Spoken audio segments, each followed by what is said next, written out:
এবার ভাইরাল হলো সন্দেশখালীর একটি অডিও ক্লিপ, যে অডিও ক্লিপে বিস্ফোরক অভিযোগ করতে শোনা যাচ্ছে এক শিক্ষককে এবং আন্দোলনকারী সুজয় মণ্ডলকে।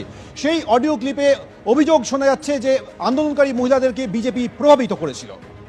আরে কত রেকর্ড নিবি? শুভঙ্কর আমাকে মার্ডার করতে হবে বলেছিল, ঠিক আছে? আন্দোলনের শুরুতে শুভঙ্কর বলেছিল যে সুজাদা কলা গাছ যদি কেটে ফেলতে হয় তাহলে কেটে দাও, ও দাদা বলে দিয়েছে, ঠিক আছে?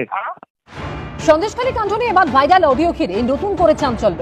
এখানে কর্ণখালী প্রাথমিক বিদ্যালয়ের শিক্ষক ও সন্দেশখালীর আন্দোলনকারী সুজয় মণ্ডল এবং বিজেপি নেত্রী মাম্পি দাসের আত্মীয় সৈকত দাস ওরফে পিকাইয়ের সঙ্গে এক মহিলার কথোপকথনের অডিও ভাইরাল হয়েছে। সেখানে বিস্ফোরক অভিযোগ করতে শোনা যাচ্ছে সুজয় মণ্ডলকে।